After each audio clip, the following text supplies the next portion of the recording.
Is online presentation training effective?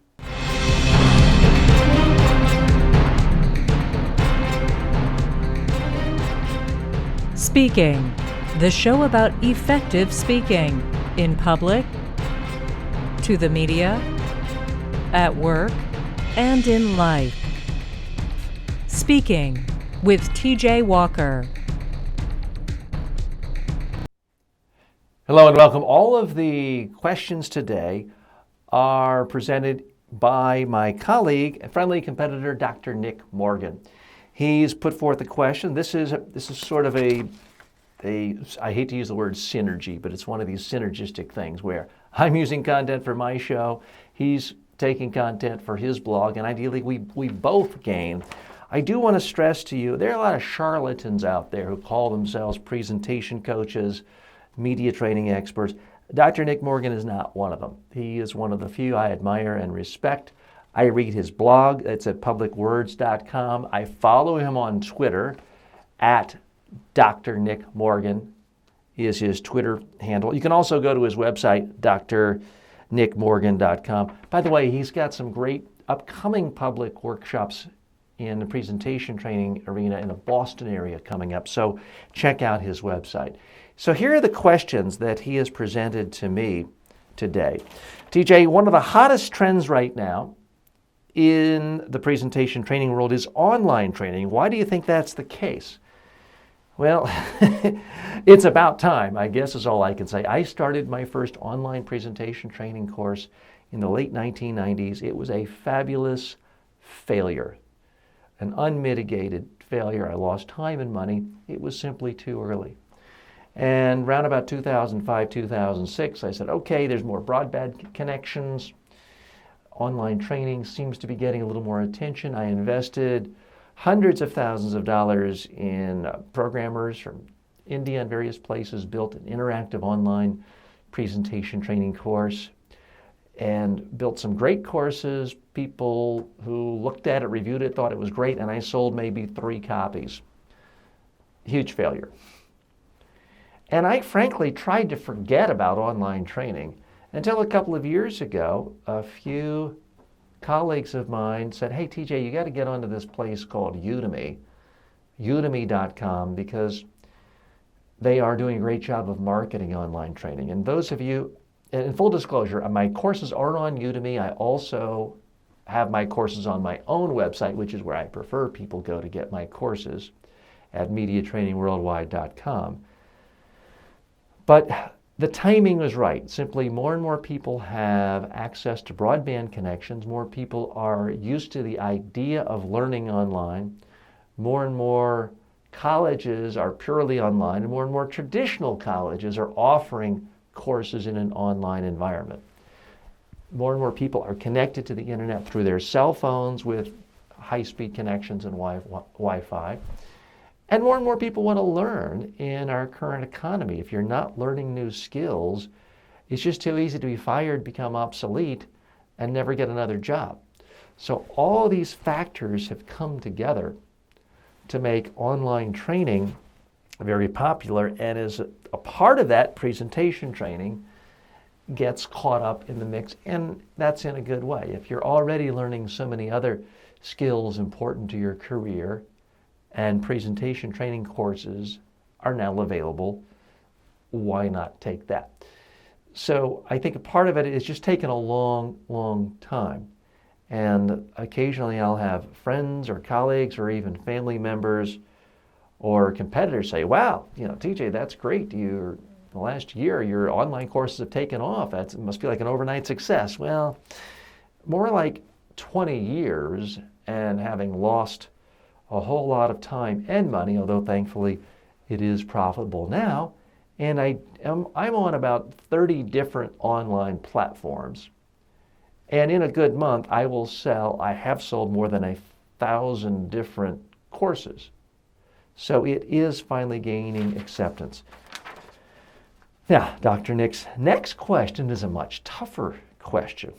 Is online training effective? What has been your experience with it? Well, here I have a conflict of interest, and I'm going to be totally upfront with you and I'm going to be above board, tell you exactly what I think, even though it's not what I'd like to tell you. More on that in a moment after this brief word about some free online training. For a free, no obligation online public speaking or media training course, go to MediaTrainingWorldwide.com and start learning today.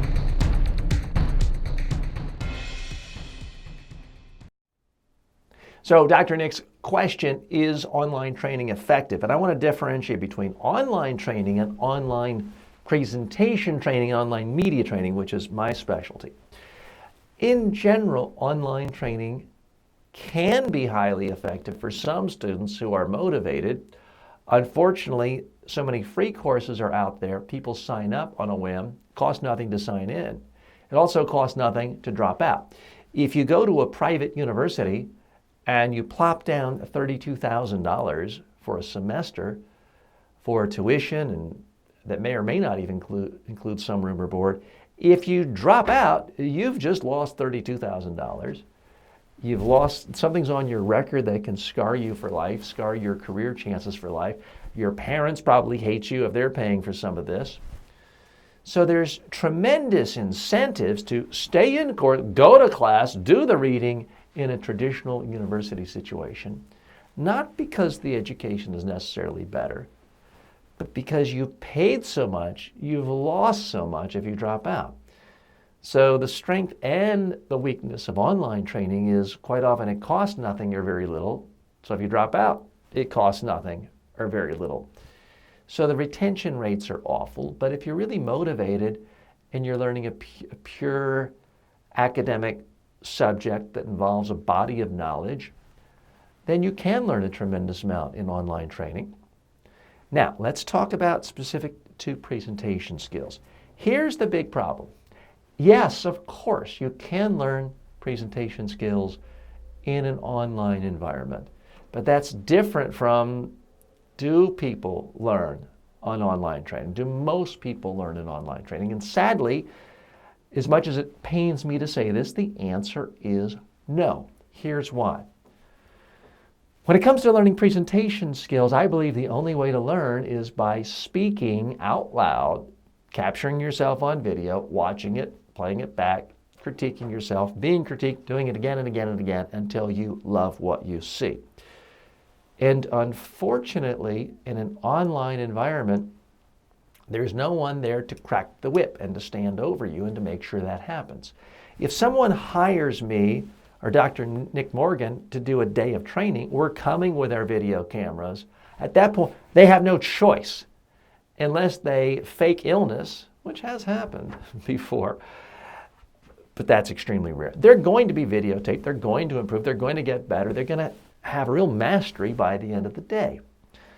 The problem with online training is it's too easy to sort of sit back, click, watch a video, click, take a little exam, click, read a couple paragraphs, click, and think that you're doing something. Think that you're learning something.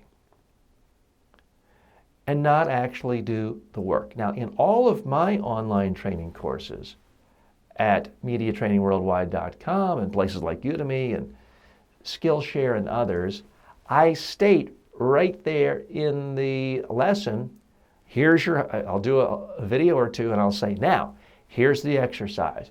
You need to come up with a speech, a presentation, an outline, say it out loud, record it, and upload it here into the course. And I'll critique it and others critique it. And I don't even charge you extra for that.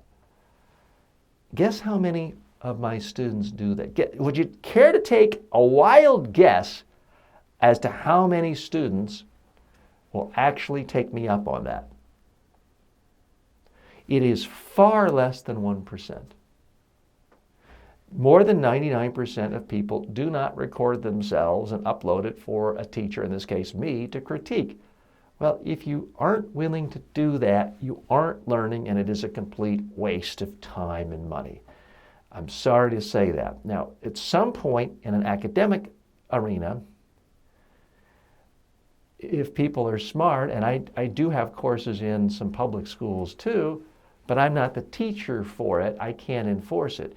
But if people really want to learn, and in a high school or college or grade school environment, what they have to do is require people to put videos up, and they have to have someone look at it and not even let you go to the next lesson until you have uploaded a video and critiqued yourself. At that point, online training is going to be extremely effective, highly effective. But as long as the current situation, and I'm sad to say my courses are like this on all the platforms, there's simply no mechanism preventing someone from going to the next video and passively watching, as opposed to doing what really matters, and that is speaking out loud, practicing on video, watching yourself.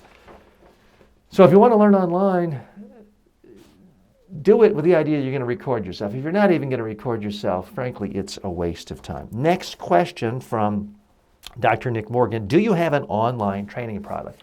Yes, I do. And since you did ask me, I'll be a little self-serving here. I have, I believe, the largest library in the world of online presentation training courses created by any one instructor. I have more than 100 courses, and they are very, very specific and niched. So I have a public speaking course just for people who fear public speaking. I have a public speaking course just for people who want more tips on how to speak to larger audiences. I have a public speaking course for engineers. So it's very, very niched. If you want to look at the full curriculum, just go to MediaTrainingWorldwide.com and click on the online learning. You'll see a list of more than 100 courses. I have a public speaking course just for kids. Another one just for college students, for example.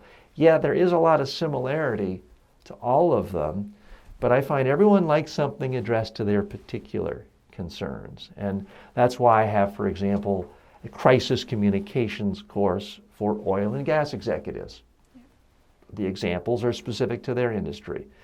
The substance isn't that different from my general crisis communications course, but all the examples are different, and that's why it's more relevant to them. So please check that out. Also, go to drnickmorgan.com to check out all of his online training tools as well, because I know he has some as well.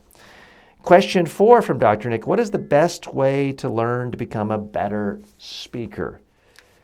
And folks who are regular listeners to this podcast and regular viewers know I've said this till I'm blue in the face. The best way, practice on video, watch it, figure out what you like, what you don't like, do it again. Do more of what you like, do less of what you don't like. Keep doing that until you love what you see. That is far and away the best way to become a better speaker, and also to speak as often as you can to as many different audiences as possible. Final question from Dr. Nick: tell us about TJ. How did you become a speaking coach? Well, the interesting thing about speaking coaches is you look at the background, a lot of them, and you're like, how in the world did they end up there? There are some famous, prominent speaking coaches who had horrible stuttering problems as a child, overcame all sorts of adversity, and I don't have anything that dramatic. I was a quiet child. I was certainly not talkative at all. Very, very quiet.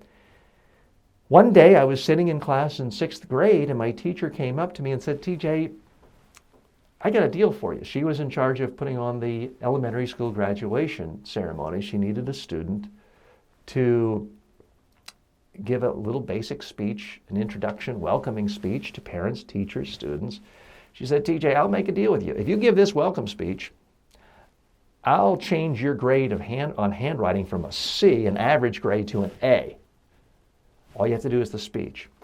Now, I didn't really like the idea of speaking, but I thought, well, I'd like an A. Why not? How bad could it be? So I gave the speech. It wasn't anything particularly good or memorable, but I got the A for the class, and I learned at a very early age, if you're just willing to stand up and speak, people give you things. Good things happen to you.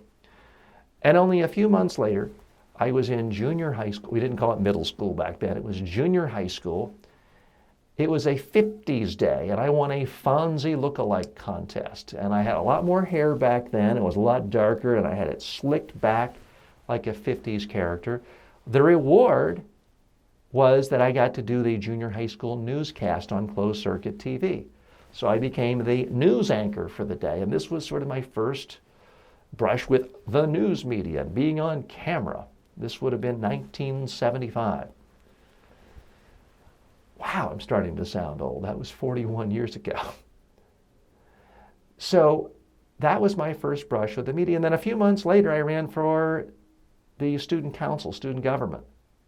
And then the next year became the student body president and was constantly speaking in front of 1,200 students and at student government conventions and things like that. So at some level, everything I've done since then has involved speaking, media, politics. Now, I don't work that much with politicians today. It's probably less than 1% of my client base. But everything at some level does deal with speaking, presenting, communication, speaking to the media, and media skills. Now, in college, I was a philosophy major, but I also was someone who did commentary for the student TV station, radio station, and newspaper. I always had a strong interest in all media, not just being a print journalist, for example, and became an intern with a congressional candidate my senior year and became, that's where I did my first media training. It basically was an unpaid intern, found someone with a camera and practiced with a candidate before his TV debates and speeches.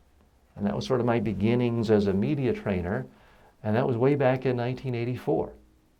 Ever since, everything I've done has either been as a political campaign aide, a government communications aide, or as a private consultant, or as a talk show host. I mean, one of the reasons I'm doing this, and one of the reasons that I'm able to do so much media training is I've hosted thousands of hours of talk radio shows. I've been on about 7 different networks. I'm ashamed to say all of them were unmitigated failures. I've been on about 7 networks. I think they've all gone out of business at this point. So if you've got a radio network, you probably don't want to hire me as a host unless you're planning on going bankrupt. And I've hosted my own syndicated TV show.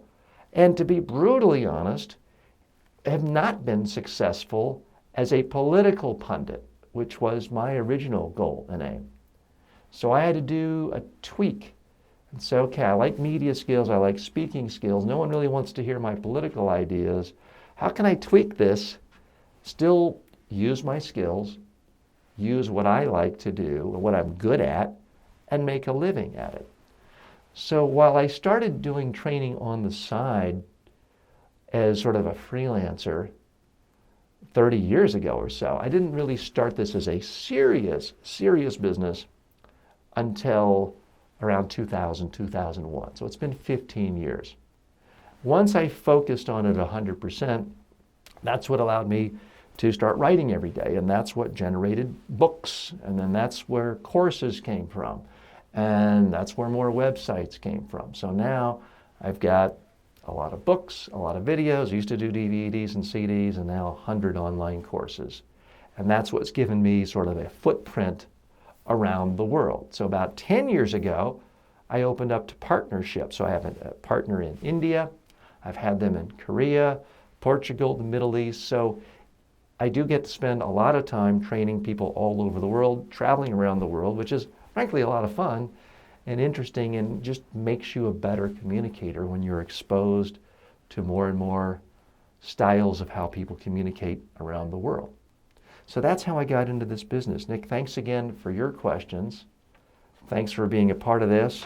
And again, folks, if you haven't been to his site, I'd urge you go to drnickmorgan.com, go to his blog at publicwords.com. You may also want to check out his Forbes column. A lot of good content there as well.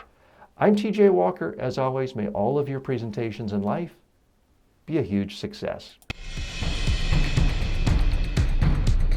Speaking with TJ Walker is the #1 rated daily streaming TV and radio show devoted to all aspects of speaking and communication.